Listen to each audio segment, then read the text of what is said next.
You know how you and Natalie laugh at me driving slowly?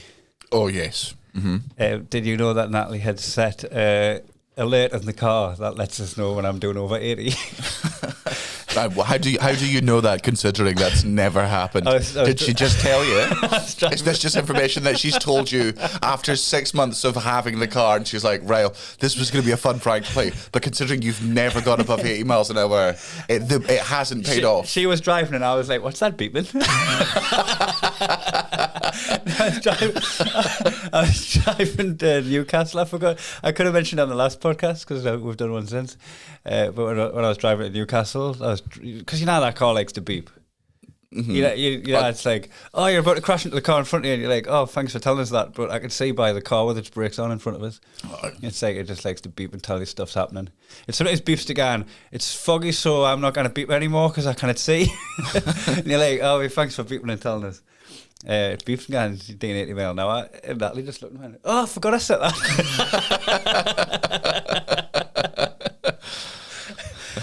So that got us a couple of times on the way here, and I thought you'd enjoy us telling you that. No, I'm just shocked that you ever got up there, because we've got to drive to Cape. Which, by the way, I don't know how you talked me into that.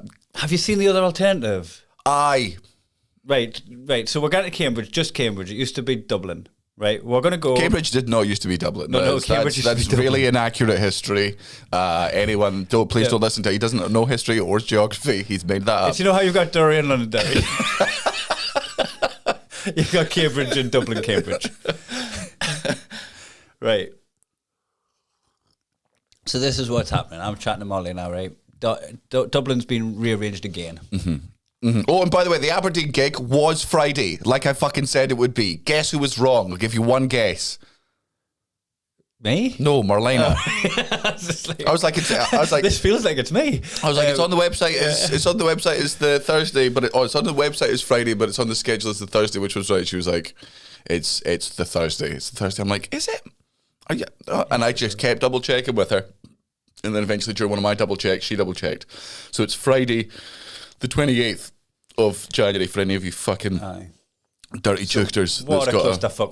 It's on the tickets. If you got the tickets, trust the tickets and ask the venue. They know more than me and my management. We're going to bring away a game for that one. Like, we'll owe you a fucking banger of a gig. We'll see. I'll decide on how you react as to what of my game I bring. Royal way.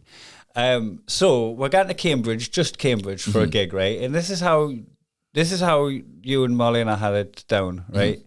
Fly into London, pick up a hire car, drive to Cambridge, drive back to London, stay at an airport hotel, right? Drop off the hire car, stay at the airport hotel, and fly back at like 5 a.m. the next day. Fly back at 5 a.m. the next day. Aye. And I'm just saying, let's just fucking split the drive, man.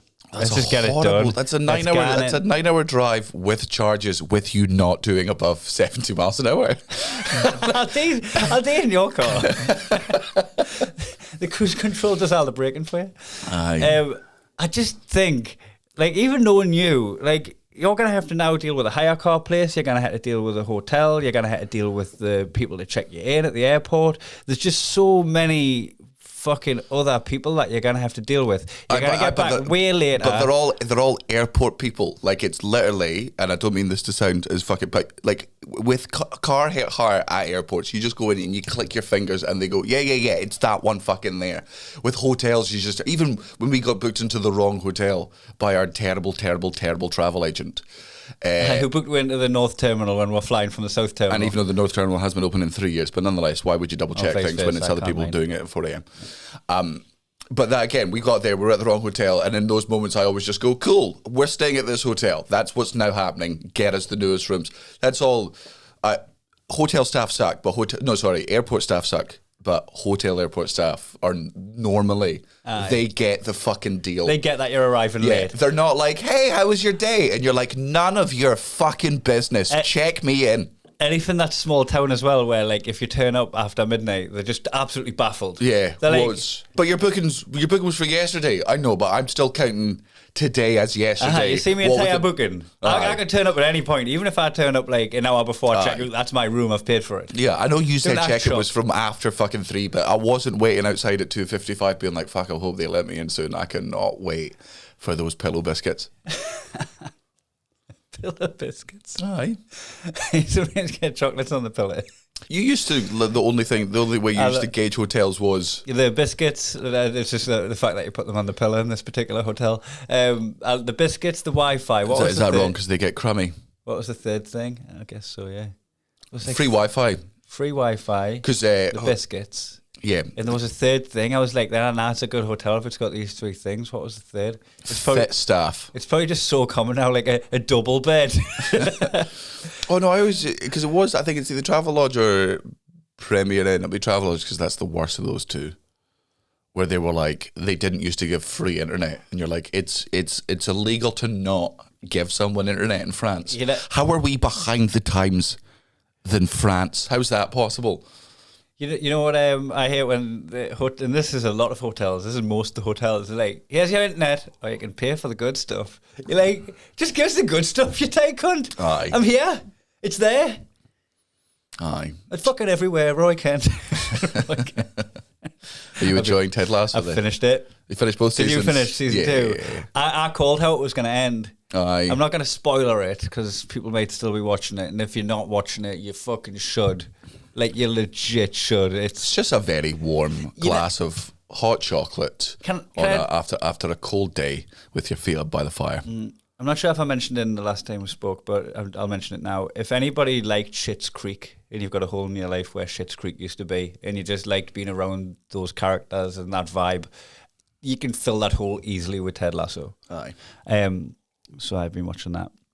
I fucking love it. Anyway, I've had a lovely week. Not much to report, but because Natalie's off as well. I don't know if I've mentioned this on the podcast, but Natalie took a redundancy and she's like getting paid to not work for quite a while, and she applied for other jobs in the same field. I'll not talk too much about it, but like got the jobs on the same wage she would have been on at her previous job and that, and she's just disinterested for one reason or another in the HR life, and she's started she's going to retrain in a completely different field. One of her Gary, the last Gary, aye. He I was when I was the only one getting high at the New Year party.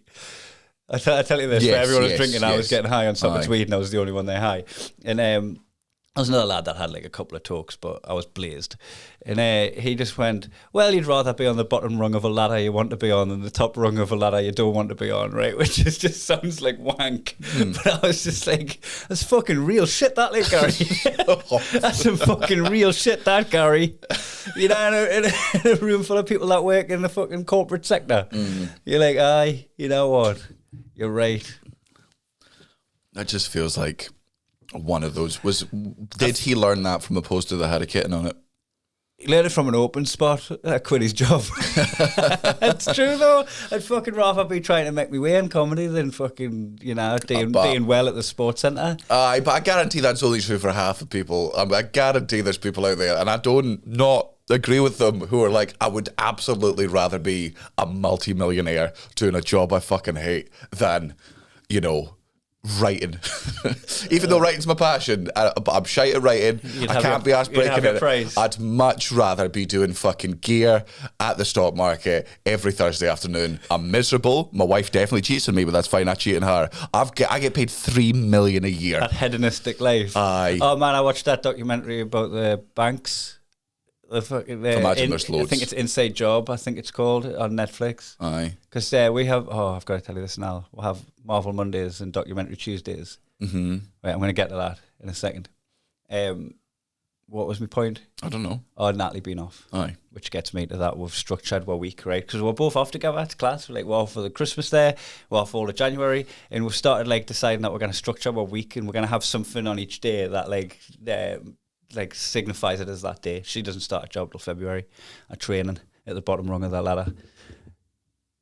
Right, I'm going to put a couple of bookmarks in because there is something else on the corporate wank thing that I saw. A comedian posted something about, how you get loads of rich people that get into the arts, like in musicals, and you get into the Fringe and in comedy, you get loads of people that are just sponsored by dad having big poster campaigns, and we fucking hate them. Aye. Right, that there was just a fresh angle on that I hadn't seen, which was everybody wants to be an artist when they're financially free. like the proof is all these rich kids that are just trying to fucking make their way in art that we sneer upon because they didn't fucking grind and they didn't come up from the bottom. They got like placed in at a higher spot that we couldn't get placed in. And saying that like everybody wants to be an artist until rent's due. Oh, and then that was another one of them like wanky things where I was just like, I feel that. That's like you're thinking with Gary's mind. Do you want me to? When's your birthday again? June? July the 5th. Oh, I was close. Codependence Day. It's the day after Independence Day. Got you. Didn't really scan. Well, it scanned. It didn't work. Right, back to Marvel Monday. So I was with you last Monday. Yeah. Our first Marvel Monday. Right. And I was dead excited because I was going to see Spider-Man at the cinema. Oh, yeah, aye. Right, and I'm like, you're like, tell us what you think of it. And the reason you didn't hear us for us on Tuesday morning is because Natalie bought the tickets online. Yeah. She's gonna be hating this bit, so I'll try and tell it from her side as well. Right? Can I just interrupt briefly? I've never got to tell the story yet because she always butts in. Right, okay. Right, then I'll like, no. If you've not told the story for you, I know what it's like to have a woman interrupt your story with facts that stop the story being funny. And you're like, bitch, I'm telling it for the laws. Yes, obviously, I'm mugging you off in the process. That's where the laws are coming from. You knew this when you married a comedian. Of course, I'm making you look fucking stupid. I'm not going to look stupid in this story. I'm telling it. I'm the hero. Pay attention. Yeah, be a victim in your story. Jesus Christ. Right, anyway. What did that dumb cunt do? Oh, mate. This stupid bitch, tell me. You know how she likes a discount? Oh, yes. You have the... And this is going to sound like a different type of compliment. You have the tightest wife in the world. Your wife is the reason why Scottish people have the stereotype they're tight-fisted. I've never known. And she can be like, I look for a bargain. No, Cara looks for a bargain. Cara won't spend money. Like, Natalie will... Hold on, Kai, will not book flights to Singapore yet because they might have invented a new plane company by then. Aye, exactly. So, like, she took her to Hawaii on WestJet and it took her, no lie, over 3 days to get there from leaving the house to arriving in Hawaii. And you saved 50 quid. I stayed in Canada. I saved 40 quid. This is who my wife is. Like, me and my wife have got completely different ideas about what skint is. Aye. Right, for me, skint is... I'm 19 grand in debt. Man, I've been harder than that. I've been 30 G's down, right? I've been 30 G's down where I've had like a 10 grand loan, which will be paid back. It'll take 20 grand to pay it back, right? Let's be real. Two credit cards that are maxed and you're paying minimum payments and there's nothing left on the credit cards and you're at the bottom of 2 overdrafts, right? And you're going into the bank and going, can I get £7.90, please? And Matty sat there going, no.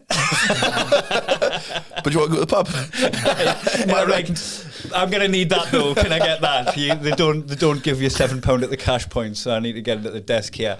I've been that level of skint, man. I know what skint is. Like, hers is like, oh, we're gonna dip into the rainy day fund, and like I look at the rainy day fund again, I could live forever on that. Well, I couldn't. I'd get into a world of debt after 6 months. I need her in my life, right? Like she sorted me right out. So I mock her, but I need her. You saw what I was before I met her, and you've seen who I am now. She's the reason why she's the reason why you can afford rent as a comedian during the shitter months. Mm-hmm. She's given me like financial surgery. And she didn't donate to us. She fixed us. She helped me sort myself out, and she did help me out along the way. Let's not take that away from her. It was like the 2014 Fringe where I was on my bottom dollar from paying for the Fringe, and she took this £700 for spending money throughout the Fringe, which I paid back in like 2018, something like that, right? Like she's. Anyway, what did the stupid cunt do? What did this dumb bitch do? So we get to the cinema. Yeah. We've got our tickets bought. This is the world I live in. Right. We've got our tickets bought because she was in front of me with her phone, buying tickets, asking what time we want to go to, right? Figuring it all out. And I'm like, don't book that one. I might not be back from Gloomhaven on time. Let's go to the later one. We can put Peggy to bed. We're discussing the time of where we're going as she's buying the tickets on her phone. This is the world I live in. Right, we'll get there. We've got our tickets. We get to the ticket booth and it's like, scan your QR code. Just press some buttons. It says, scan your QR code. And she gets the QR code up on her phone and goes to scan it in the ticket thing. And our fucking phone doesn't fit in the ticket thing, right? So we have to go up to the desk. Stupid design. Ask for a QR code. Doesn't have room for a phone under the scanner. Right? Go over to the desk. And she's just going, oh, this isn't working on the scanner. And he scans it and it fucking doesn't work. And he goes, oh, it's for the 9 o'clock. It's full. And I'm ready to fucking tear my hair out. Because I'm like, you mean it's fucking full? It's full because we've got 2 of the tickets. Aye. Like, we bought the tickets in advance. And I got to give him hell because I am certain we've got tickets to this show. Natalie had bought a discount. A what? She had bought a discount. I don't understand what that means. I didn't understand what it meant, but apparently you can buy a discount for the tickets and then you show them at the cinema and they scan it and they charge you less.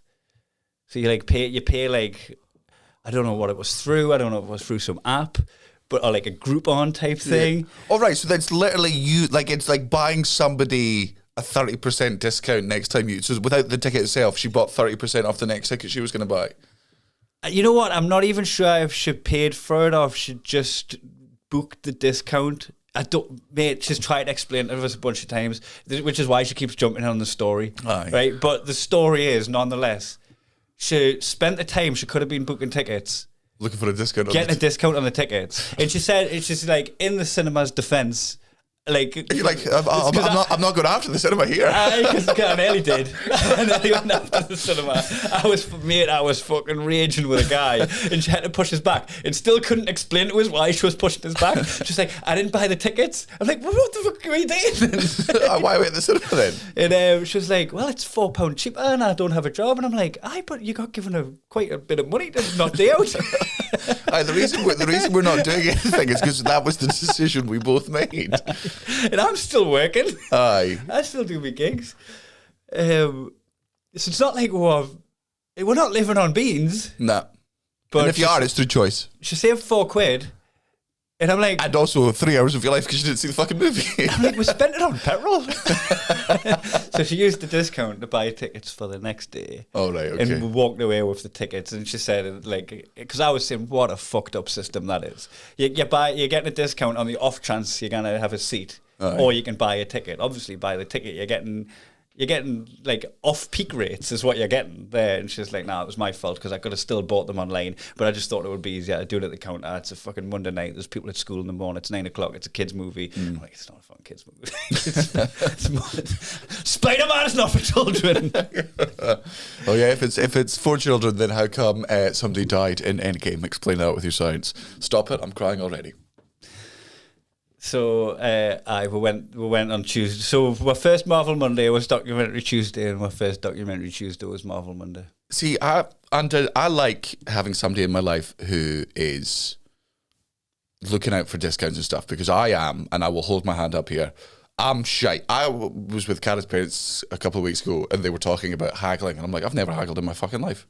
And they're like, for anything. I'm like, what do you mean? I assumed haggling was something that you could only do in like some flea markets in Kazakhstan or like down in like the weird place of fucking Pamplona. But it turns out people haggle for couches and cars. Like you can, apparently the job is like once, because I remember when I was buying my fucking couch, I went in with Big Ali and they quoted the price of the couch and I was like, cool, done. And he's like, you've got to haggle. I'm like, man, I would pay $1,000 not to haggle, not to have a conversation with that man any longer than I need to fucking have a conversation with that man. If that's the price, that's the fucking price. Same thing with the fucking Tesla. I'm like, whatever gets this conversation over as quickly as fucking possible is how much I'll pay. And it's now gotten to the point now where you're affluent though. Aye, but if I want to remain affluent, I need somebody like Cara in my life. So now whenever I have tradies round at the house, right, whenever we're getting stuff done, I have to get Cara down to join, because I'll just say yes to everything. And whenever tradies turn up at my house, or whenever a fucking car salesman sees me, right, they think I don't see this, but I do see this. One of them will get out like a conch just like a conch, and then just blow it to let all the other tradies know that a giant, stupid, rich mammoth has walked into the store. And I'm just there being like, oh, is this the price of everything? Like, it sure is, buddy. And we've got a special deal on today that everything's double the price. And I'm like, well, that seems reasonable. I guess I came in on a double price Tuesday. You're basically Newcastle United in the transfer window. Oh, man. Jesus, man. They fucking love me. They all walk out with a different bit of my fucking scalp. Cara's buying a new car because she's about to become a mother, and so she needs a new car for that. And I'm not trading in the Tesla. Right, the car seats fits in it. We've double checked. It's a safe car. We went in to get. But Cara's going to have to get in the boot. Well, a boot for the boot. We get to the car shop place, and the guy the entire time is just trying to talk to me. He's like, "What are you after?" I'm like, "No idea. It's our car." And he's like, oh, okay. So he sort of gives her a tour around the car. In a sexist way. Yeah. He knows that she's going to get the discount and you're going to accept anything. No, I don't know. And let's not sell this man down the river, but almost definitely the fucking sexist reason. Because he just kept going over to, he was like, okay, now that she's seen it, like what price? But I'm like, man, I don't know. She helped me buy my car. Like, Cara will regularly tell me, because I bought it on finance. I have no idea what that means. But Cara was there when I bought my car. Yeah, because when I talk to you, because like, you don't know if you've got lease or hire purchase or finance. You've got no idea how you've got your car. I have no idea. Couldn't tell you how I bought my house. And like, you thought you had a certain amount of mileage, and then it turns out you don't. And you're like, I'm like, how can you not have your finger on the pulse at all with this? You did your house as well. You didn't buy a house, did you? You don't know how to get a mortgage or anything. No idea. Clueless. Saying that, Natalie did it with the house we've just got, because she's just better at that sort of stuff. And again, the haggling, like the dealing good with people, so good. Yeah, and it's whereas I've dealt with a mortgage before and absolutely had my pants pulled down. So Cara can deal with salesmen and tradies, and I can deal with spiders. So in a relationship, we complete each other. That's and that's fair. I think that's fair. I think that's the spiders thing's so fucked up with them. I was in the loft because when the snow on the roof, the snow melt, it comes through the window in the loft. There's like a skylight, and I've got a little bucket under there. And it was just when you discover things about your house after you buy it. Aye, you just shake your fist at the previous homeowner as if they're some sort of angry deity. Yeah, for me, not that big a deal because how often it's a problem, and you just want to go on. Just these are solid and pointed out. I don't want my fucking bedroom ceiling to be wet, and that's how I find out, right? So you like that. So we found this. It's probably an easy problem to fix, and like probably just need some sealant on or some shit. But for me, it's easier to just put a fucking bucket there. If we have a snow, pop my heat in, see if there's any water in. Sure enough, there's a good fucking a thumb of water and like a thumbnail of water and the thing. But there's this one of the biggest spiders I've ever fucking seen in my life. Like an actual. I don't know if it was just because it was bloated with the water. It was deed. But it was had tarantula legs. Normally in this country, if a spider has long legs, it's got the tiny little body. Little body, and its legs are spindly. So it's got the span of a child's hand, right? But it's like, there's not much to it. This had meat. It had meat and it was big, and it might have just been because it was bloated up, right? And I was passing it down to Natalie, and I was like, oh, by the way, it's got a spider in it. She nearly wasn't going to get the bucket off us. Because it had a spider in that was long dead. Aye. Right? And when she did get it, she couldn't look at it and she couldn't pour it out. It's dead. Aye. It's not going to do anything, right? And I'm like, well, I'm going to have to come down the loft, and it's no big deal. Aye. Right? I'll do it. It's no big deal. I'm going to have to come down the loft, pour it down, go back up the loft. Also, we were about to see Spider-Man, right? Like, you understand.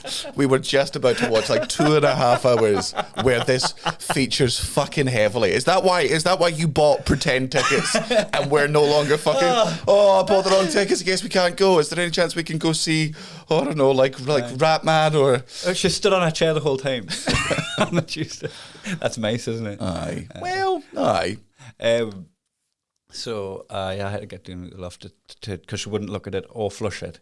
See, and then I heard her complain to someone that I flushed it down the toilet, and what if it comes back up? I'm like, Oh, God. And what if it comes back up? What's it going to be? Right. Well, also, if it comes back up, we have a serious problem. That is one of the strongest spiders in the way. It can swim, despite the fact that it's got very thin legs. And I know they're chunky, but it's got no, wide bit to cross propulsion. So it's got the stickiest legs in the world that it's able to climb up against the fucking floor. It can hold its breath. Aye, terrifying. Terrifying. That means it can live in your mouth for however knows how long. Gara's scared of small. But now, don't get me wrong, I fucking hate spiders, right? If I could fucking Thanos click my fingers and get rid of every bug on this planet, I'd be happy to see what happened to the ecosystem. To just crush the ecosystem. No problem. No, we'll work it out. We've been to the moon, right? We will. Look, Imagine the collapse.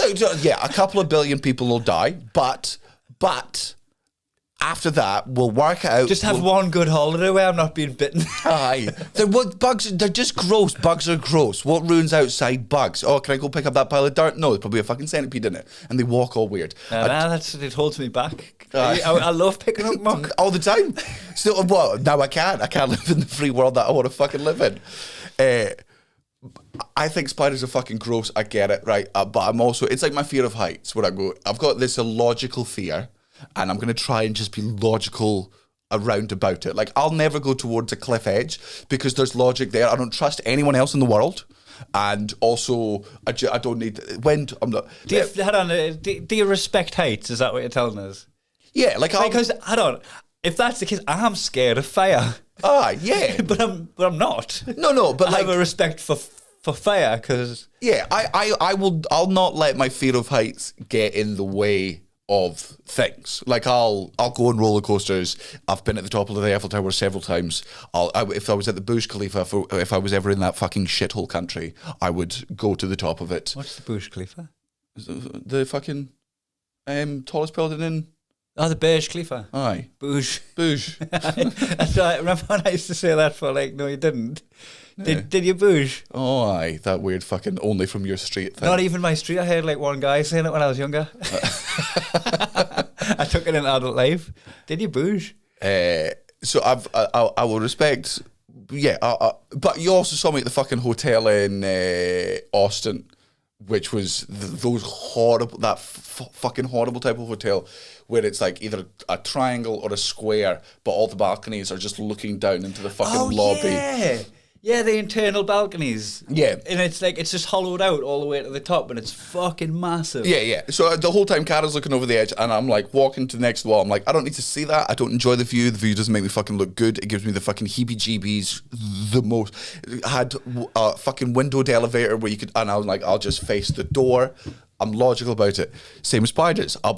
They're gross, right? I'm not going to pick them up. If I can take them outside safely, and I'll do that. But also, it's a fucking spider. If it has to die, it dies, and I'm not going to feel fucking bad about it. But she gets freaked out by ones that are this big. Literally the size of your fucking thumbnail. She'll send pictures of, she's we can't go into the baby's room today. And I'm why not? And she'll take a photo. And if you zoom in from a photo that is taken a meter away, if you zoom in 3 times, you can see the tiniest little spider. I'm I can't. How's that different from a tick? Aye. Tick would be worse. I feel like a tick's actually got to do something. Oh, is it those ones that dig into your skin? Bloodsuckers. Fucking kill all bugs, man. What are they there for? To feed birds, right? And what do they do? Tweet in the morning. Get rid of them. Kill bugs. Let's get rid of all of them. Fuck the climate. Yeah, bugs and journalists and people from Adelaide. Yeah. Oh, well, look. You're just I just want to live on a burnt planet. Aye. Send me to Mars on my own. Look, the world... That'd be grand. Have I got Wi-Fi? Yeah. The world is going to end, probably not within our lifetime, but shortly afterwards. We're not doing enough global warming was over 10 years ago. It's we can't stop it. It's well and truly past. The only thing we can hope for is that scientists are able to do something that actually counteracts what we've done. But this idea that we can prevent or stop what's happening is a myth and an illusion, and we went past the point of no return roughly 10 years ago. And I don't think as a species we're going to do anything to actually prevent these things. So in the remaining few years, I think why not just make them fun and get rid of all the stuff that sucks? And that includes 98% of journalists and 100% of bugs. Like, we might as well Who's go going to down. write about all the bugs being listened? Who gives a shit?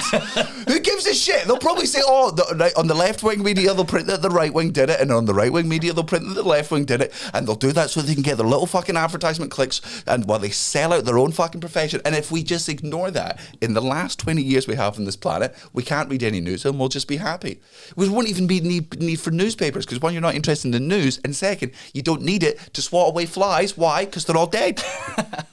Easy fucking peasy. I do it with my iPad these days. I'm a modern man. I just... Swat away flies. We'll have Cocktail Fridays, which, hold on, so we'll do brunch on Wednesdays, Park Thursdays, and Cocktail Fridays. We start at 5 o'clock with the cocktails, and we're dressed up for it. We're dressed up smart, as if we're going out. It's mad that you guys will do this, but not buy each other Christmas presents. Like, what's your fucking point? What's your fucking point? Daniel, I'm going to take you back to the start of the podcast. Natalie is tight as fuck. She doesn't want to spend money on it. You know what she done the other day? We're driving along, and she just out of nowhere went, oh, I've got to think about your 40th in a year and a half.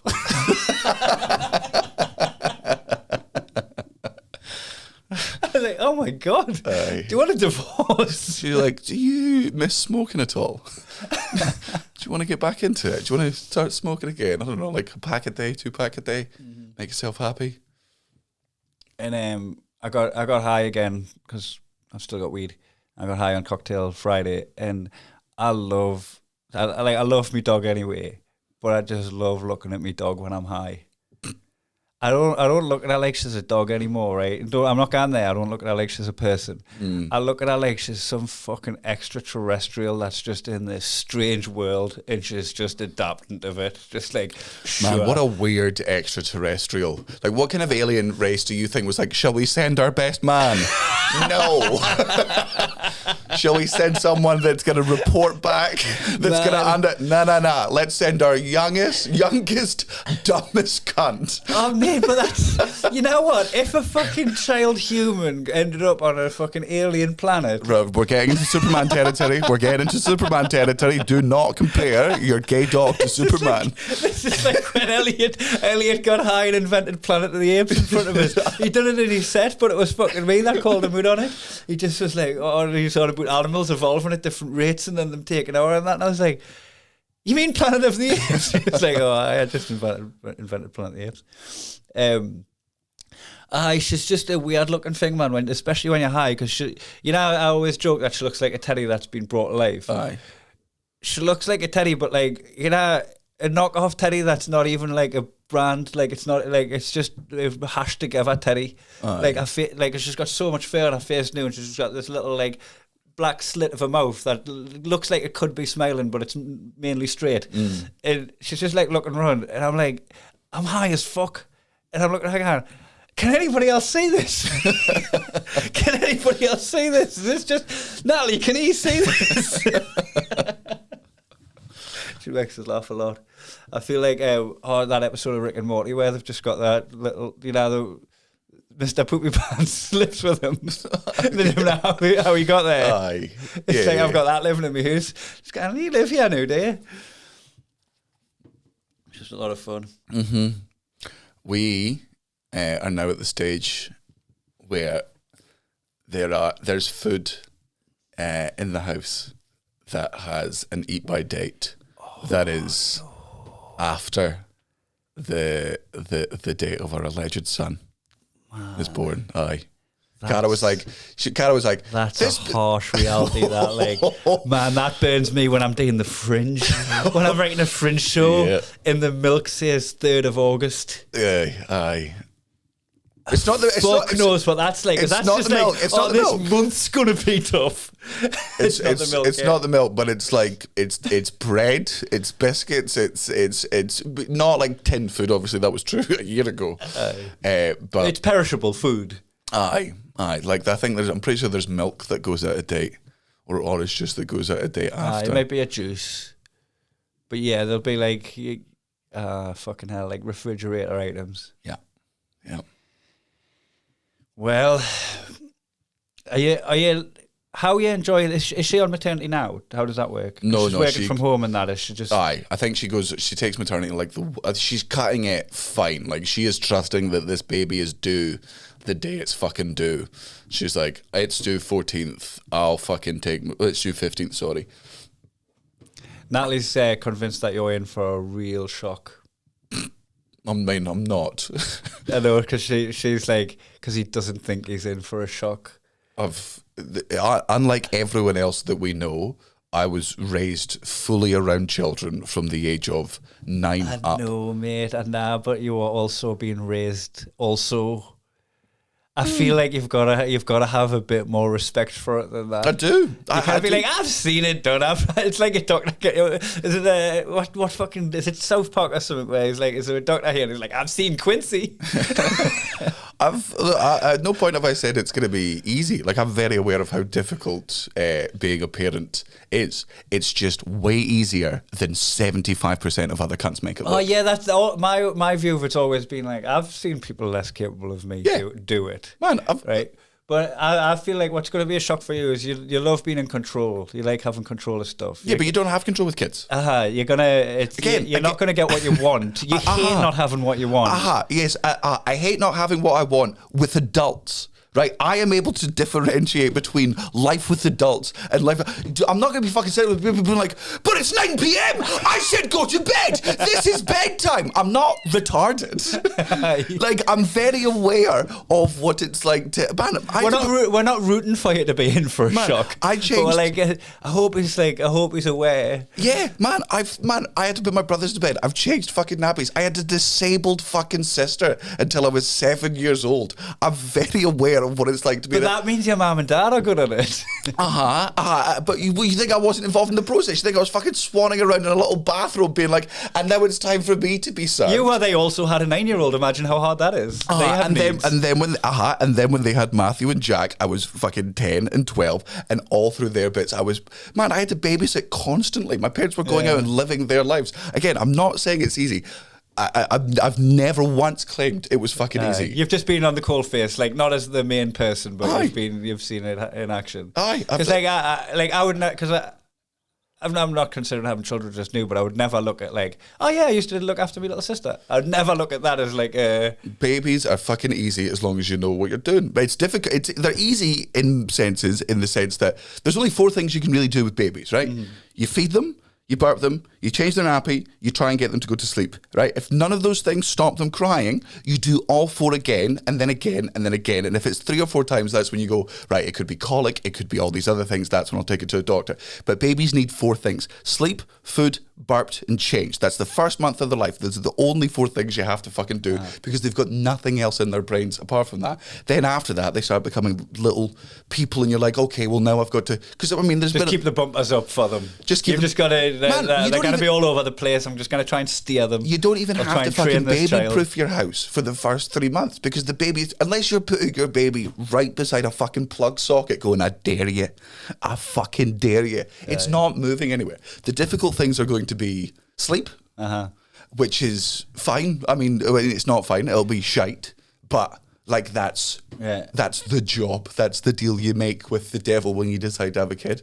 You go for at least the first year. I'm not going to have good levels of sleep. Yeah. We've also got parents around the corner. We've got her parents up there. I think that'll be up in, they moved to Edinburgh. No, but they'll come down.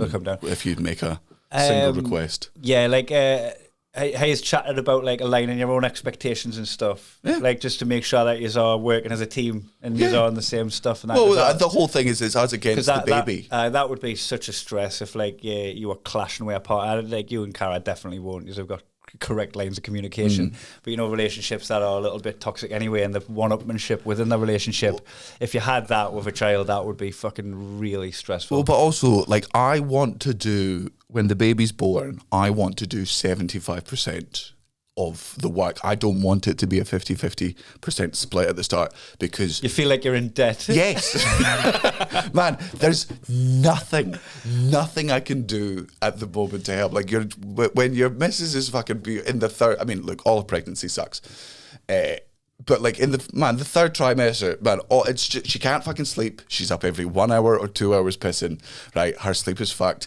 Her diet changes day to day. Sometimes she's hungry, sometimes she's not. Sometimes she's sick. Her back is in fucking agony. She can't get fucking comfortable. And you're just sat there like, do you want a massage? She's like, no, thank you. And I'm like, then I'm out. The one thing I'm able to do during this time is give you a back rub. Or, can I run you a bath? You don't want a bath?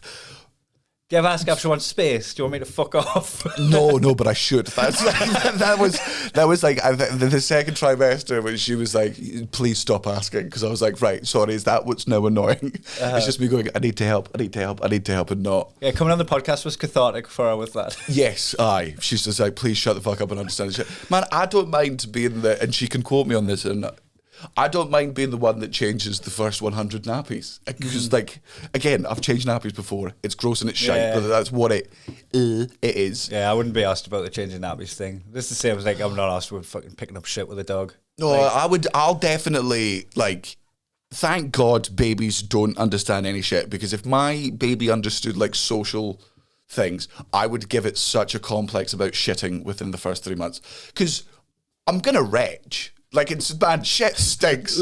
Yeah. Spew on your baby. No, you keep it in. Just wipe that up as well. I just hose it down after. You know when you're like, when you and Cara don't you spew, I'll spew. Yeah. You're like that, but with shitting. Don't you shit, I'll shit. He's like, I'll just shut your pants. Even Cullen just watching the NFL. That's the bit, like, I will... Man, I hate bad fucking smells, and also I still definitely have this thing, and it's such a childish thing that I think you get over dead quickly when you're a parent. But because, again, when I was raising my brothers, I wasn't a parent. I did occasional little bits and pieces. Man, I still have such a childish thing. If poo touches you, all of you is poo. Oh yeah, it's like gross. Aye, that's in my head. If poo touches you, you're made of poo. You're made of poo. You stink of poo. You need a full shower, and then you need to bleach the shower. It's a contagion. Aye. It's like fucking that nerve agent from the Salisbury. Yeah. But I'm pretty sure as a parent, because Ali, again, another reason why I'm confident enough of Novichok. That's what I was looking for. What? Novichok was the nerve agent. Oh right, okay. One of my best friends, Ali, I've said this before. His daughter is, oh god, Evie must be 5 or 6 weeks now. 5 weeks, I think. His baby is going to be 3 months older than ours. So I'm just constantly round at his, being like, right, just let me hold her for a bit. Let me get used to, like, this is my practice baby. You got to learn how to hold it with one hand, switch with one hand. You got to make sure that you know how to fucking burp it properly. So I'm like, get all that stuff in. I still didn't touch her poo. Like, he was like, do you want to change your nappy? And I was like, no, because there are nappies. Nice try, motherfucker.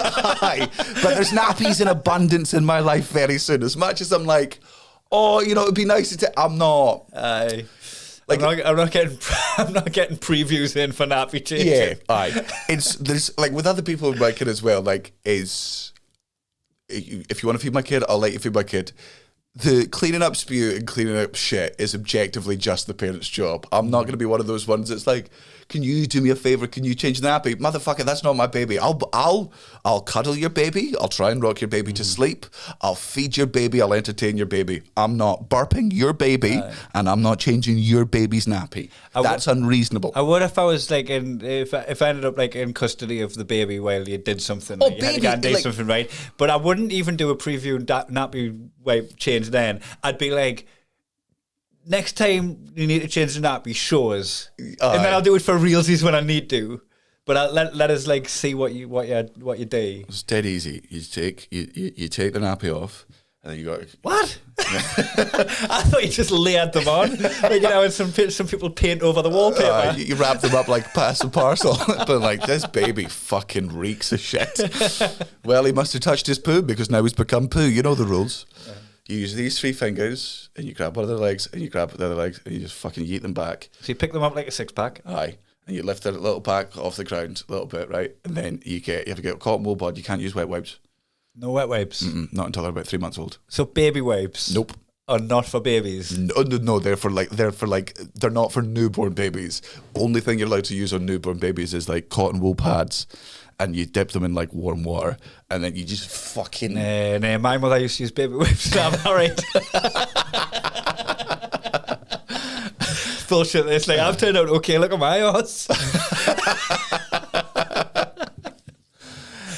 Also, baby wipes are definitely for adults. That was always one of a trait of mine whenever I was, whenever you go to your friend's house and they've got a toddler that's potty training and they've just got the wet wipes beside the thing, and you're like, oh, and I have a particularly clean bum hole today. This is class. And there's baby oil by the bed. You're like, right, I trying for children.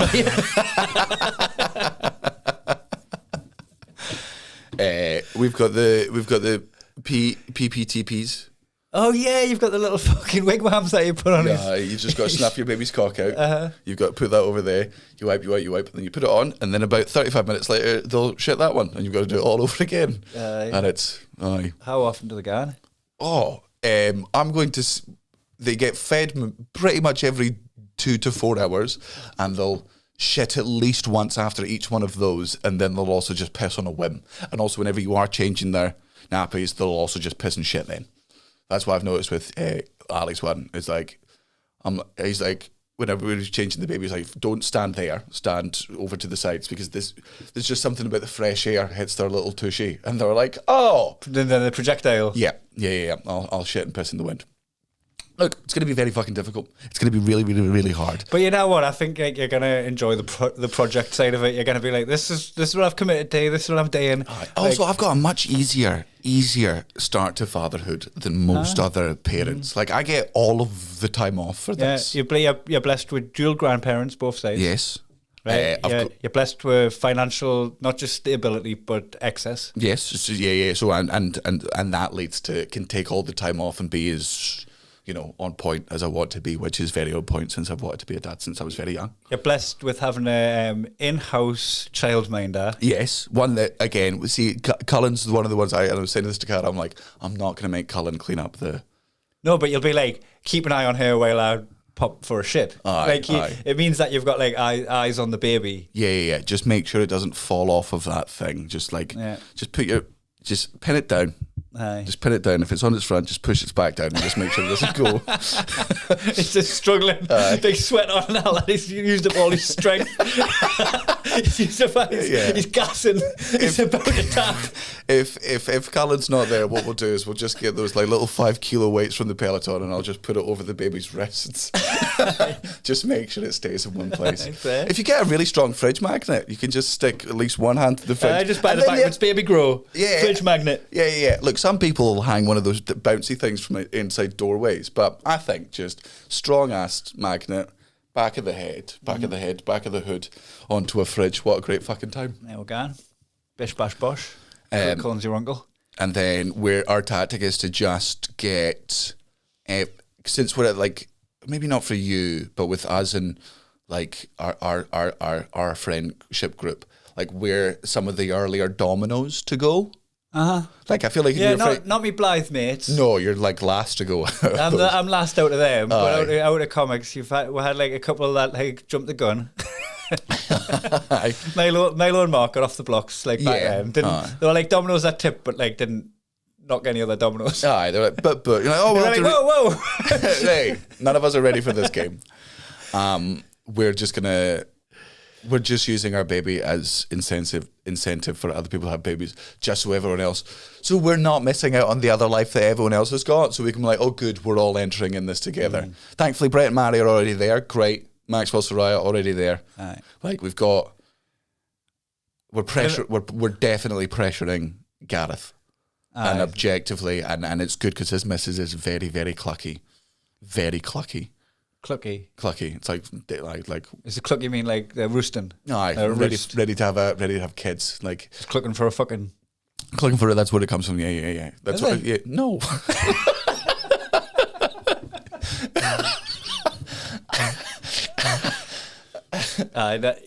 Natalie, you were putting pressure on us, and we ended up with a class dog. So thanks for that. Well, no. We didn't even. That was Natalie's instant reaction to Cara.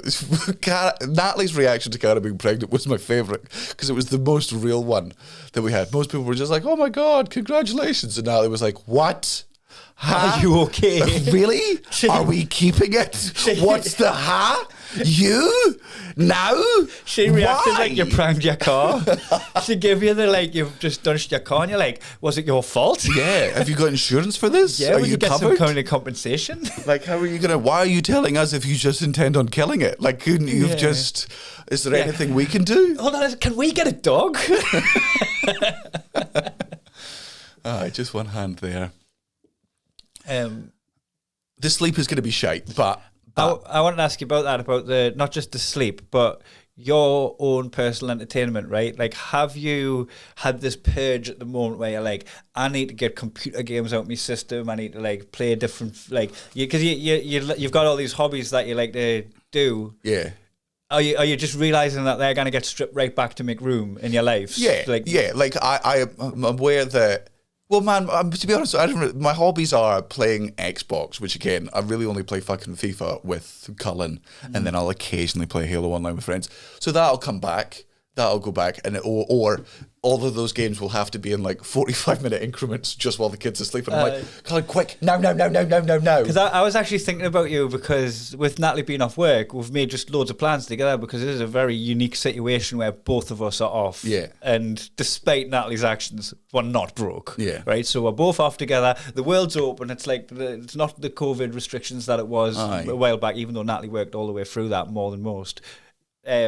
We're off together, right? So we've made all these plans together, and I'm addicted to a computer game at the minute. You know, it's like when you're fucking hooked on something, you need to get back to it. Like, it's almost like there's this invisible fucking bungee cord on your back, pulling you to the fucking couch so that you can have another run at this game, right? It's the game's Hades. I talked about it last week, and I get up in the morning with in mind, I want to get on that game, and then we'll have breakfast, we'll walk the dog, we'll get in, we're like, should we watch Ted Lasso? And we'll watch some Ted Lasso, and then you're going, should we get another one? And I'm looking at my watch, I'm going, it's like 1 o'clock now, and I haven't played my computer game that I want to play yet. And they were like, should we have lunch? And we'll have lunch. And then it gets to a point where Natalie will end up going to do a workout or something, and I'll just go and play on Hades. Because I don't want to go, by the way, and now we've got all these plans and we're off together, but I'm just going to ignore you and play on my computer game the whole time. Right.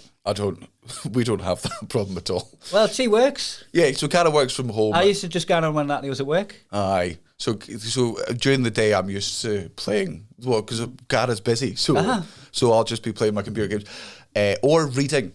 The moment I'm rereading, because this is the type of fucking person I am, I'm rereading The Wheel of Time in a dirty protest for how fucking shite the show is. And also because when I read it the first time, I was just so desperate to get through it. Like, I was just so desperate to find out what happened. Now rereading it is way more enjoyable. You're picking up more stuff. You're watching the character development a bit more. So, and man, Cara can't do anything at the moment. Like, we went swimming the other day just because that's good for her, and we went on a walk yesterday because that's good for her. But Cara's not able to do much stuff. So most of what we're doing during the day is just sitting on the couch. I'm reading. She's watching Grey's Anatomy, and then occasionally I'll pop off to the other room to go play FIFA for a bit, or I'll go to the shops to pick up stuff, or I'll start making dinner. So we are already boring cunts. Mm-hmm. Like, we're boring enough to be new parents, and nobody is duller than new parents.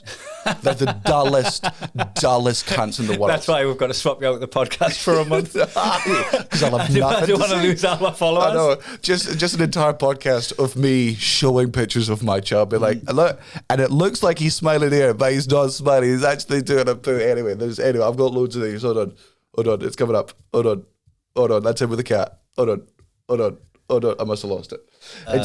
We're already prepared to be boring enough, and man, again, babies, as long as when they're awake and they're happy, or when by happy I mean just not fucking crying, you sort of pay attention, you do everything you can to get to sleep, and then I'll just have audiobooks. Capture their moments, but that might be when you want to sleep. Because maybe. I do feel like I said, but I'm the king of napping, man. I can fall asleep. You can. I can fall asleep fucking anywhere for any length of period. So, but it's mainly going to be, I don't know, it's going to be cleaning up stuff, because I think, like, when the baby's asleep, that's when she needs to be asleep, because she has to be awake when the baby's awake, because she's the one that can feed it, and that's only if the baby's breastfed. If it's not breastfed, for any of the number of reasons that you might not be able to breastfeed, then it might be easier to put her to bed, because I'll be able to do bottle shifts and whatnot. But then also the other thing as well is there's just so many unknowns at this point. Like, we have no idea how good the birth's going to be. We've no idea how long the recovery is going to be.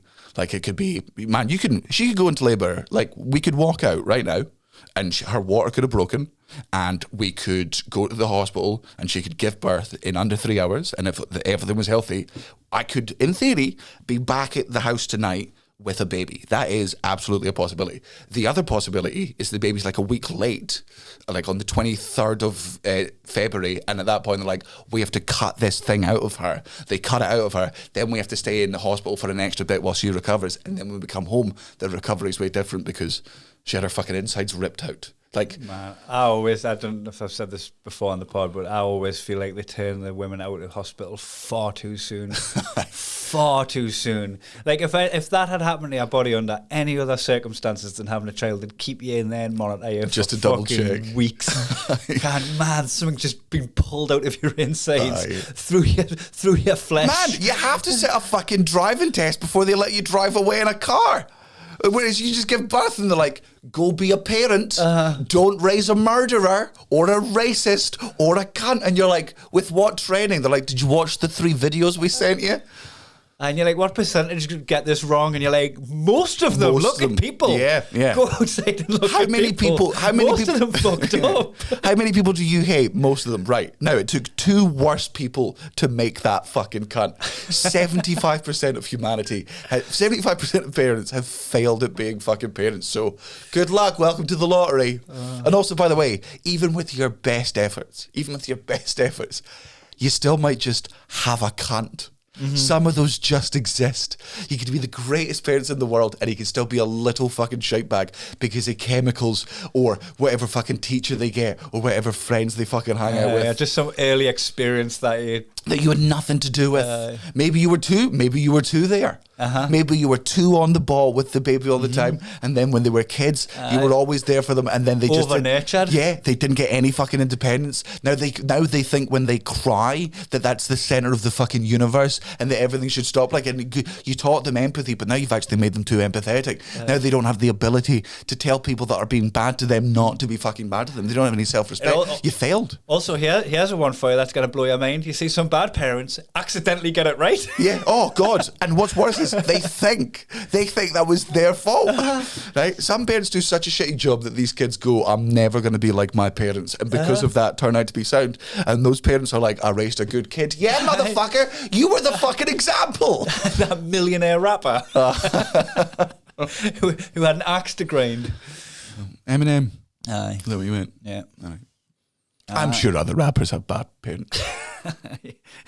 They live at home with both parents. Your real name is Clarence. It's 8 Mile. Oh, okay, good. Then he's battle rapping against somebody who has a good upbringing. When he's good against Falcon. Who happened? He's just a fucking straight up misogynist. Doesn't even try and sugarcoat it. Aye. Like women. He's a women belong in the kitchen kind of guy. Yeah. Was that what TV? It was on some American TV show where he was just like, "Baby, you got to make me a sandwich," or whatever. Like, man, that is a bold attitude to have. But then again, there's enough Americans that you can say anything anywhere, and at least 4% of them will agree with you. You know what? I've got a strong theory that the 40-hour work week is for one working person, and the other person is to support the working person. Right? If one person's working for 40 hours, they should get paid enough to make rent, pay for the holidays, feed the kids, right? And the other person should be fucking doing all like the household chores and getting the kids to school. It doesn't necessarily have to be gender specific, right? It just means that you have to split, and one person goes and grafts all the time, and then that means when they're back, they're not cooking and cleaning and stuff. But for some reason, society has accepted that 2 people work for 40 hours. Aye. And then that is just enough to pay for the bills. That should mean that you've got enough to pay the bills, and then enough to pay the bills again if 2 people are working. And then you are just fucking knackered because no one's there to keep the house. So I think that model, that 40-hour work week model, is built for one person at home, like being a caddy, being a life caddy for that person. But that person isn't necessarily the broad. The mistake is it's just being flung at women. Aye. And that's where it fucked up. Just have a little ponder on that one. Oh well. Mm-hmm. But that's what fucking Falcon reckons his last should do anyway. just because she's a woman, not for the societal implications. Well, I think it's like, I'm earning such a big bit of cash at the moment. Like, your job is to do that automatically. You're like, man, there's other ways to pitch that. That's what I'm looking for in a partner. Aye. You're like, read the room though. Aye. But also, by the way, just so you know, that when you're in a toxic relationship and you don't like it, that's on you. If you're looking for that type of person that's like, I'm fine with that attitude. They're going to have some of those outlandish opinions of, well, I'll just get to spend all of your money on all this fucking random shit that only I want, like shoes, and you can't be mad because, that real fucking 70s sitcom shit, American sitcom. Aye. Imagine Natalie was watching something the other day while I was playing on my computer game with her from Schitt's Creek in it. Which one? Alexa. Aye. And I forget what it's called, but the way she explained it to us is like it's one of them misogynistic American sitcoms. But then when he leaves, it just snaps to reality and she fucking hates her life or something. Oh. So like it made us think of WandaVision a little bit, but I don't think it is like that. It's like where like it just shows you like how you would be if you. I'm gonna watch it, but she pitched it as. But we don't know what it's called. I'm really. I shouldn't have brought it up. No, you shouldn't have. Like, it was funny because I was listening to the podcast on the way here, the one you've done with Cullen, and people must get so angry at home. Like when you're talking about the baby from Nirvana being dead. Aye. And then somebody commented on the thing, and that he was in the news like literally this year for trying to sue them. We knew the baby from Nirvana wasn't dead. Oh, okay. That was a bit. Oh, right, okay. Oh, because he drowned, yeah, of course. Yeah, and then was it not Little John that was in Cooking by the Book? Yeah. And you said Little Wayne. Was it Little Wayne? It was Little Wayne. Not Little John? No, it was Little Wayne. Okay. So so you were getting wrong annoyed at the podcast we did. Aye. Right. Are you gaslighting me? Is it not Little John? No, it's Little Wayne. Yeah. Yeah. That's Little Wayne's like... I could bring it up and show you. Aye, please do. Because I've been Mandela affected if it's... I've been absolutely fucking Mandela affected if it's Little Wayne. Because I could have swore it was Little John. They're like, okay. Like that guy. Okay. Yeah. Little Wayne's like you're like a lollipop guy. Little Wayne, Cooking by the Book. Play it. Oh, no, it is Little John. Oh, thank fucking God. Thank fucking God. Hold on. Where is he? Is that him? Wait, no, that's... Oh, for fuck's sake. Play it. It's class. Oh, no, but I'm not going to play it on fucking this. Why? Who's going to sue you? It's not about suing, it's about fucking content. This cunt. Him, that Little John. Aye, it's Little John, aye. Which one's Little Wayne then? Little Wayne's like a scrawny guy. I never used to like him, but then I got... being racist. I got... Fuck. You'll recognise Little Wayne when you see him. He's like a scrawny little guy. Hold on. Is that... Oh my God, I am a racist. Fuck. Thank fuck for that. Man, I've like, for the first time in my life, even looking at photos, I can't believe those are two different people. That's mad. Because I've been fucking wrong so many times lately that like I just accept that I'm wrong. But on that one, I was willing to just concede it and just go, oh look, I'm just bouncing between universes every time I'm fucking wrong. I'm just being Mandela affected and I'm just fucking bouncing. It's definitely not that, and it's definitely drug damage. Aye. But on that one, it was Little John. Fair enough. I'm glad I stuck by my guns. I've just found out I'm definitely a bigot. Aye, that's not good. Well, mind you, I could put it down to the fact that I'm just a white person that does not pay much attention to rap.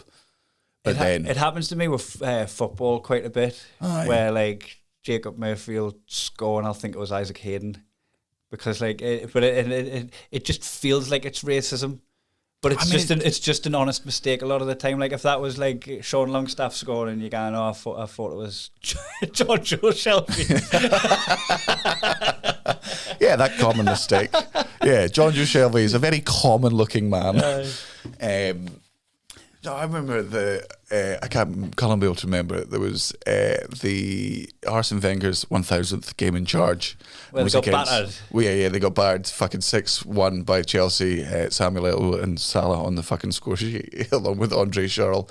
But that was the one where I think like Oxlade-Chamberlain made a tackle, but Theo Walcott it wasn't Theo Walcott.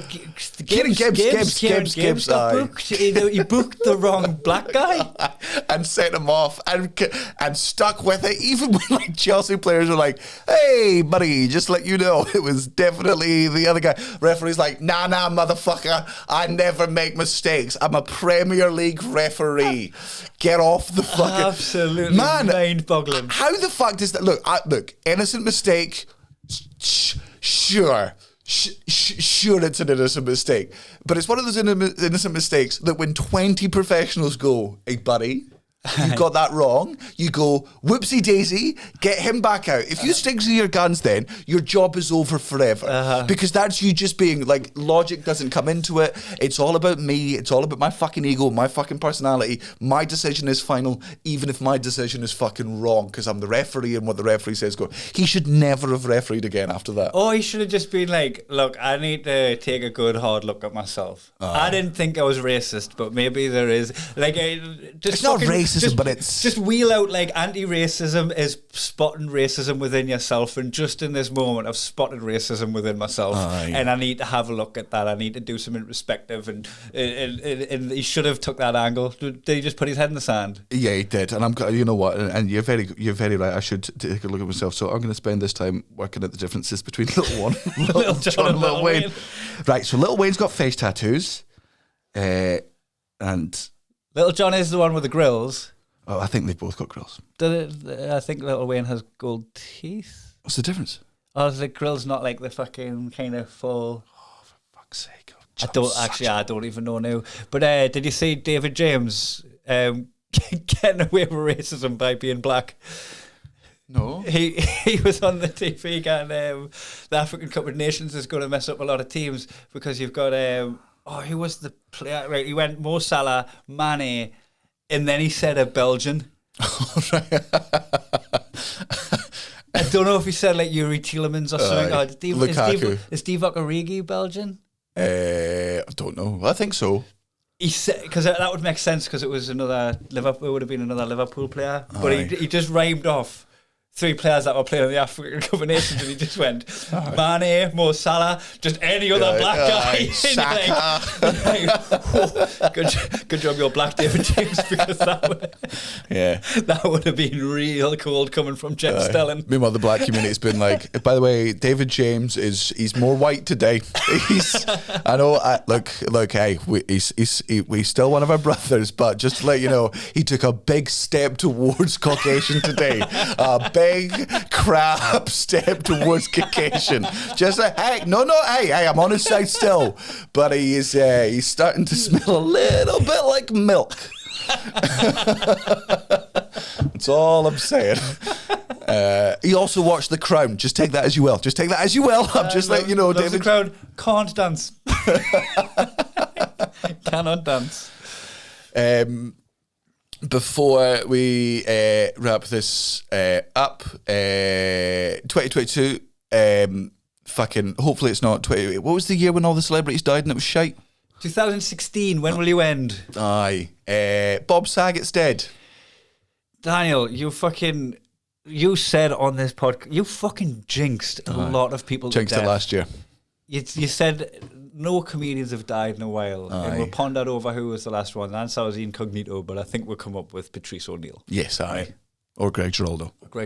And it was like you were casting back to find a dead comedian. Yeah. And like we said, we overlooked one. Yeah, well, we probably overlooked some other ones that we missed. But then the minute you said that, like Sean Locke, Norm MacDonald, Phil Jarrett, Bob Saget, like, man, how we're gonna undo the curse before I die? Okay, fine. No, it's been a while since a footballer died. Oh my god. Break the curse, not deflect the curse. Fine. It's been a while since a British podcaster died. It's been a while since someone from Love Island killed themselves. Oh my god. No, fuck. It's been a while. It's been a while since a baby died. No, fuck. No, shit. It's been a while since a dog died. Nope. Why? Why would you do that? It's been a while since we died on stage. Aye. I'll take a bomb to keep people alive. When Newcastle got beat off Cambridge, I felt all day like I'd bombed on stage. You know that feeling you get after bombing? Aye. The feeling that you get after eating a dick on stage. Dirty. I felt that for just less than 24 hours when Arsenal got put out by Nottingham Forest, and then I felt fucking fantastic. Aye. Especially because it was their fucking youngsters as well. The ones that are like... The ones that are like, these are the saviour of the club. The only thing with youngsters is they're inconsistent. Off football, back to Bob Saget. Aye. Man, gutted. I never got the pleasure of actually meeting him in person. But he'd reached out to you, he read your book off his own accord, loved it, like, give you a quote for it, like brought you on his podcast to help promote it. The bloke had, like, who'd been someone you'd looked up to in your field, had handpicked you and kind of started nurturing you. Aye, and was just very kind, like would message and say nice things. I mean, and all the tributes to him were just people, everyone just going, he was the nicest man in the world and he loved his kids. He was the nicest man in the world and he loved his kids. And whether those were his actual real life kids or like the kids that he was the parents of in like TV shows, he was still in contact with Kat Jennings and the Mary Kate and Ashley. I didn't know he was the voice of How I Met Your Mother. I found that out this morning. Aye. He was also, again, if nobody has seen The Aristocrats, you have to go on Amazon Prime, find it illegally wherever you... I don't know. I know the person who made The Aristocrats, so don't stream it illegally. You'll be able to find it in a place on Amazon, or if you're in America, I imagine it's on HBO or something like that. It's called The Aristocrats. If you don't know the concept of it, there is a joke that is famous amongst comedians because there are 1,000 ways to tell it. And the funnier it is the comedy comes from how you tell it, the story you create behind it. It's been done on TV. It's been done on South Park. I've done it. It's and The Aristocrats, the movie by the wonderful Paul Provenza, and Bob Saget's one of the opening ones on it, because Bob Saget was such a family. He was always seen as family friendly because he did all these. He was the voice of, or the host of America's Funny Videos. He was the dad in Full House. He was always this clean comic. But when you read his autobiography, Dirty Daddy, which is excellent, he just liked saying fucking horrible things that he didn't mean because that was, that's funny.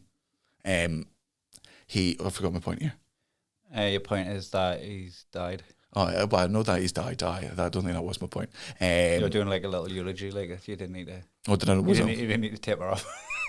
You could have went like, that's who the guy is to me. Well, no. I think he loved his kids. That was it. Thank you. Right, loved his kids, loved his real life kids and his fake kids. Every single tribute you're going to see online is saying. So I can't add anything new to it. I didn't know the man as well as other people do, but I can say as somebody that was, especially new to the comedy scene in America. And it's not a place where I live or even perform regularly. Point. It was that he was like he was a very palatable, family-friendly guy, and then in Aristocrats he fucking crossed the lane. Yes. Like, didn't cross the lane, but like showed a different side of him. Aye. Well, showed the real side of him. And no, that's the thing about Bob. Is both sides of him were fucking true. Real. Yeah. He had decorum. He could switch it on for the family, and he could like go for a beer out the back with the adults. And But The Aristocrats was the first documentary where I think on television that he'd ever fucking taken that step, and he was like, this could get me in serious trouble, Paul, because I'm this family friendly guy. The Aristocrats is a very, very good documentary. I'm going to watch it later on today just to remind myself of him. So sad, shite, not good news. Sorry to end on that note, but one in, one out. There's a baby coming quicker than your milk runs out. Well, I can't because Colin keeps making jokes that he thinks the baby should be called Bob Sloss because it's the name of a plumber. Bob Sloss. Bob Sloss plumbing. Not because of Bob Ross. No, I guess that. Well, you didn't see that bit at all. He's been making that joke. I didn't make the joke. Colin made the joke. But he didn't even when he made that joke. Neither of you completed the thing. No, because I like when somebody makes a shite joke and you're not joining in on the bit at all and you just palm it away. They go Ali and you go no. No, I'm not going to even. Yeah, I'm not even going to acknowledge the fact that you think you're naming my child. So Robert though, that's quite a big Scottish name, isn't it? Robert the Bruce. Aye, but it's also Robert Burns. Aye, no. No, not for you. No. Rob. No. Rube. I feel like Rob is a name that's probably done. No, maybe not. There's plenty of. My mate Rob, we called him Rube, then Rubles, then Ruby X. And that was the evolution of his name. Who's Ruby X? Ruby X. I don't know. Him. Call him it. Him. He's probably a porn star. Ruby X. I reckon it is.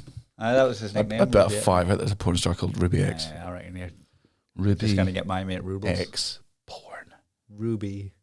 Oh, yeah, R-U-B-I. Oh, Y. no. Well, I'll tell you what's actually happening. I can't believe I didn't think this was going to happen. I typed in Ruby X porn, so I've just got a bunch of XXX porn. From Ruby. From people called Ruby. Well, there you go. If you want to get into porn and you're looking for a nickname, Ruby X is free, and I guarantee you'll be the first on the results page. So, Gail Gash. Is there a Gail Gash? Gail Gash. How we spell Gail? Gail. Gail Gash. Is Gail Gash available?